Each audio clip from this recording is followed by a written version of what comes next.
నమస్తే, welcome to burning topic.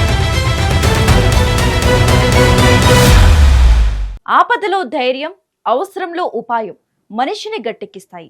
పశ్చిమాసియా అట్టుడుకుతోంది. క్షిపణులు, డ్రోన్ల దాడులతో సముద్ర జలాలు ఎర్రబడుతున్నాయి. ఇలాంటి క్లిష్ట పరిస్థితుల్లో కూడా భారత్ తన ఇంధన అవసరాల కోసం ప్రాణాలకు తెగించి పోరాడుతోంది. పశ్చిమాసియాలో యుద్ధ మేఘాలు కమ్ముకున్న వేళ భారత వంటగదుల్లో మంట ఆరిపోకుండా ఉండేందుకు మన నౌకలు విరోచితంగా ప్రయాణిస్తున్నాయి. తాజాగా భారత్కు ఎల్పీజీని మోసుకొస్తున్న 2 భారీ ట్యాంకర్లు అత్యంత ప్రమాదకరమైన హర్మూజ్ జలసంధిని సురక్షితంగా దాటాయి. ఒకవైపు విజయం, మరోవైపు విషాదం. ఈ వారం భారత్కు సంబంధించిన సముద్ర ప్రయాణాల్లో ఏం జరిగింది తెలుసుకోవాలంటే లెట్స్ వాచ్.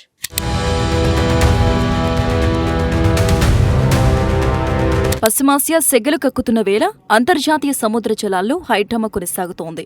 భారతీయ వంట గ్యాస్ అవసరాలను తీర్చే 2 భారీ ట్యాంకర్లు ఎట్టకేలకు గండం గడిచి బయటపడ్డాయి. అత్యంత ప్రమాదకరమైన హర్మూజ్ జలసంధిని ఈ నౌకలు సురక్షితంగా దాటడం విశేషం.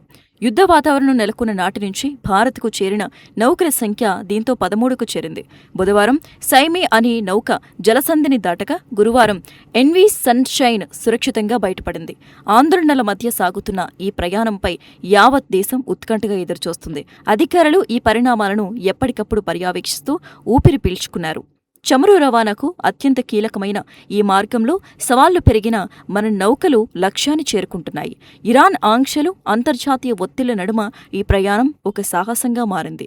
ఎల్పీజీ సరఫరాలు ఆటంకాలు కలగకుండా చూడటమే ఇప్పుడు ప్రథమ కర్తవ్యం. ఈ విజయవంతమైన ప్రయాణం భారత ఇంధన భద్రతకు ఎంతో ఊరటనిస్తోంది.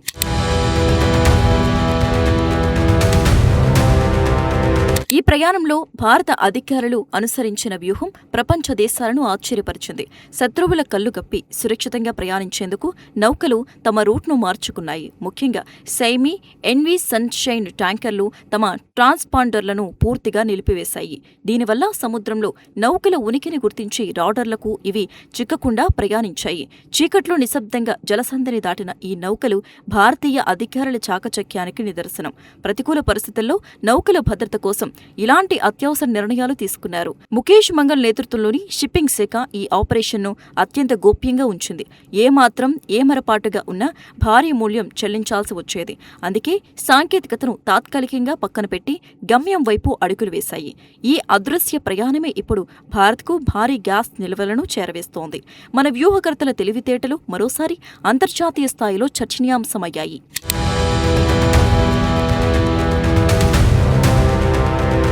మరికొద్ది రోజుల్లో భారత తీరానికి భారీ ఎత్తున వంట గ్యాస్ నిల్వలు చేరుకోనున్నాయి.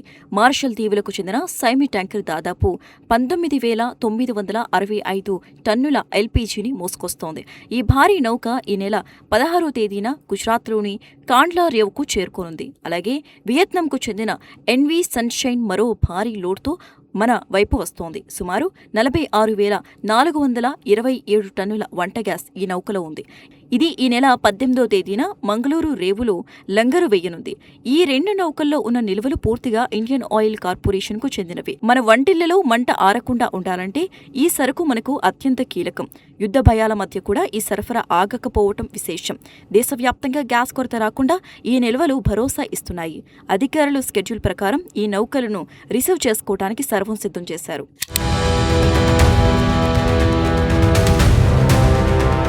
మరోవైపు ఓమన్ సముద్ర జలాల్లో భారత్కు తీరని వేదన మిగిల్చే సంఘటన చోటు చేసుకుంది. సోమాలియా నుంచి షార్జర్కు వెళ్తున్న భారతీయ డౌన్ నౌక హాజీ అలీపై దాడి జరిగింది. దుండగులు చేసిన ఈ దాడిలో నౌక నీట మునిగిపోయిందని అధికారులు ధృవీకరించారు. బుధవారం జరిగిన ఈ ఘటన అంతర్జాతీయ షిప్పింగ్ వర్గాల్లో కలకలం రేపింది. సముద్ర గర్భంలో నౌక కలిసిపోయినా మానవ ప్రాణనష్టం జరగకపోవటం పెద్ద ఊరట. కేంద్ర రేవుల శాఖ అదనపు కార్యదర్శి ముఖేష్ మంగల్ ఈ వార్తను అధికారికంగా ప్రకటించారు. ఈ దాడికి పాల్పడింది ఎవరనే విషయంపై ఇప్పటికీ స్పష్టత రాలేదు. నిఘా వర్గాలు, విదేశాంగ శాఖ దీనిపై లోతైన దర్యాప్తు జరుపుతున్నాయి. వాణిజ్య నౌకలను లక్ష్యంగా చేసుకోవటం సముద్ర చట్టాల ఉల్లంఘనలే అవుతోంది. భారత విదేశాంగ శాఖ ఈ దాడిని అత్యంత తీవ్రంగా ఖండించింది. ఈ ఘటనతో సముద్ర ప్రయాణాలపై ఆందోళనలు మరింత పెరిగాయి.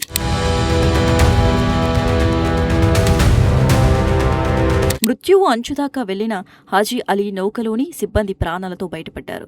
మొత్తం 14 మంది భారతీయ సిబ్బంది నౌక మునిగిపోయే సమయంలో ధైర్యంగా పోరాడారు.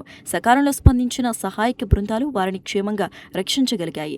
ప్రమాదం నుంచి బయటపడ్డ వారిని వెంటనే ఓమన్లోని డిబ్బారేవుకు తరలించారు. ప్రస్తుతం వారంతా సురక్షితంగా ఉన్నారని ప్రభుత్వం ప్రకటించింది. వారి కుటుంబ సభ్యులకు ఈ సమాచారం చేరవేయడంతో వారు ఊపిరి పీల్చుకున్నారు. త్వరలోనే వీరికి ప్రత్యేక విమానం ద్వారా భారత్కు తీసుకురావడానికి ఏర్పాట్లు జరుగుతున్నాయి. విదేశీ గడ్డపై ఉన్న మన పౌరుల భద్రతకు ప్రాధాన్యత ఇస్తున్నట్లు అధికారులు తెలిపారు. సముద్రపు దొంగల లేదా ఉగ్రవాదుల అన్న కోణంలో సిబ్బంది నుంచి వివరాలు సేకరిస్తున్నారు. ఈ సాహస ప్రయాణంలో ప్రాణాలు నిలవటం నిజంగా అద్భుతమే అని చెప్పాలి. భారత ప్రభుత్వం వారి రాక కోసం ఎదురుచూస్తోంది.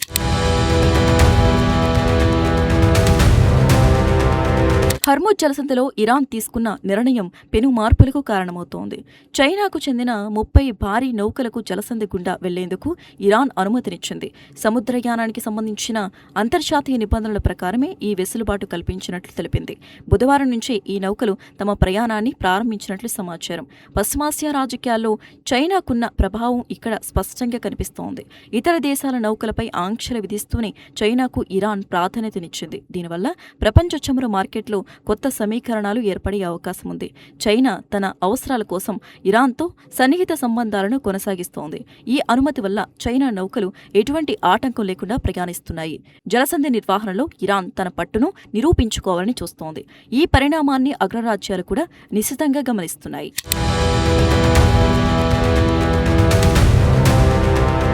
జలసంధి మూసివేతపై వస్తున్న వార్తలపై ఇరాన్ విదేశాంగ మంత్రి అబ్బాస్ అరాగ్చి స్పందించారు. హర్ముజ్ జలమార్గం వాణిజ్య నౌకల కోసం తెరిచే ఉందని ఆయన స్పష్టం చేశారు. అయితే ఇందులో ఒక కీలకమైన షరతును ఆయన విధించారు. ఈ మార్గం గుండా వెళ్లే ప్రతి నౌక ఇరాన్ నావికా దళానికి సహకరించాలని కోరారు. అంటే ఇరాన్ నేవీ ఇచ్చే సూచనలు తప్పనిసరిగా పాటించాల్సి ఉంటుంది. తమ భద్రతా ప్రయోజనాలకు భంగం కలిగితే సహించేది లేదని హెచ్చరించారు. ఈ పర్యటనతో సముద్ర రంగంలో సందిగ్ధత మరింత పెరిగింది. సహకారం అంటే తనిఖీలకు సిద్ధపడటమా లేక మరేదైనా అనే ప్రశ్నలు తలెత్తుతున్నాయి. అంతర్జాతీయ వాణిజ్యానికి ఈ జలసంధి గుండెకాయ లాంటిది. అరాగ్చి మాటలు ఇరాన్ వ్యూహాత్మక ఆధిపత్యాన్ని చాటుతున్నాయి. నౌకల రాకపోకలపై పర్యవేక్షణను మరింత కఠినం చేసేలా ఇరాన్ అడుగులు వేస్తోంది.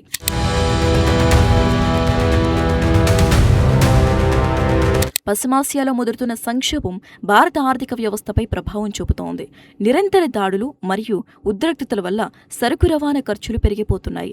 ఇన్సూరెన్స్ ప్రీమియంలు పెరగటం వల్ల కంపెనీలు భయాందోళన వ్యక్తం చేస్తున్నాయి. ఇలాంటి సమయంలో మన వంట గ్యాస్ నౌకలు సురక్షితంగా రావటం సామాన్యులకు ఊరట. భారత్ తన ఇంధన అవసరాల కోసం ఇతర దేశాలపై అధికంగా ఆధారపడుతోంది. సముద్ర మార్గాల్లో అస్థిరత ఏర్పడితే దేశంలో ధరలు ఆకాశానంటుతాయి. అందుకే విదేశాంగ శాఖ దౌత్యపరమైన చర్చలను ముమ్మరం చేసింది. దాడులకు బాధ్యులైన వారిని గుర్తించి కఠిన చర్యలు తీసుకోవాలని కోరుతోంది. ప్రపంచ శాంతికి విఘాతం కలిగించే చర్యలను భారత్ ఎప్పుడూ వ్యతిరేకిస్తుంది. ప్రస్తుత పరిస్థితుల్లో అప్రమత్తంగా ఉండటమే అత్యంత ముఖ్యం. రాబోయే రోజుల్లో సముద్ర భద్రతపై భారత్ మరిన్ని కీలక నిర్ణయాలు తీసుకునే అవకాశం ఉంది.